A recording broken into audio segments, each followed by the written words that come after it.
A few moments later. Ay, mga kapod lover, kain po tayo. Ako'y gutom na gutom na.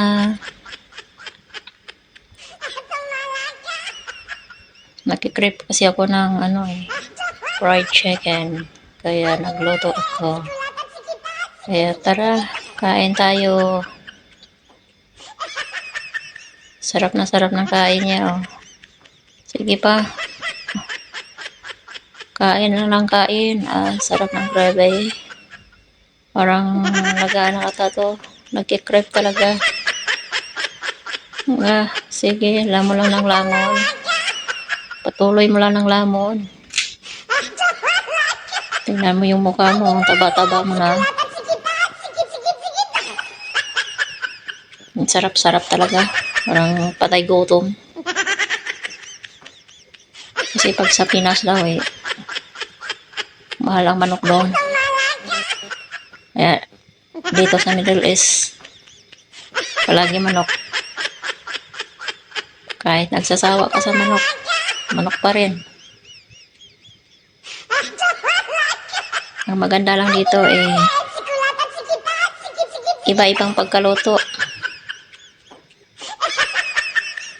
Pag gusto ka lang kung anong lulutuin mo, adobo man, or sinabawan, prito,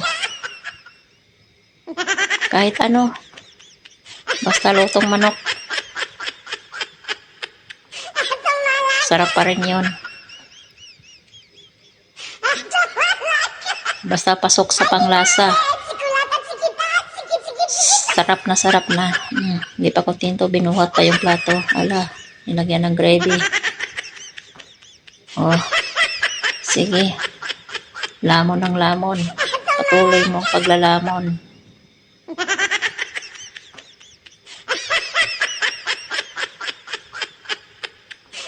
Sino mag-challenge yan? Tara, kain tayo ng manok. Manok lang.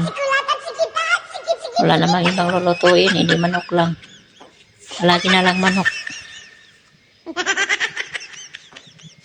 Kaya patuloy mong kain mo hanggang sa mabusog ka. Pagkatapos yan, may laban na naman sa trabaho.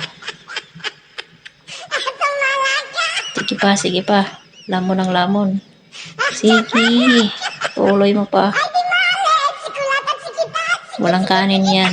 Ano lang yung pinaris dyan. Ano tawag dito? Litos. Sarap na sarap yung kain. Ala, sige.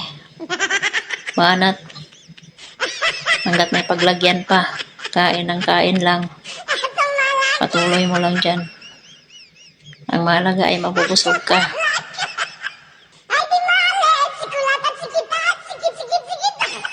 Pero sa totoo, nagugutom na yan.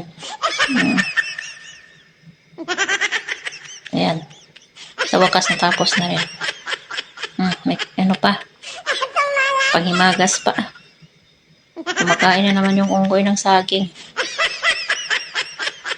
Unggoy sa kubatan. Sa wakas, tapos na. Thank you for watching. Bye.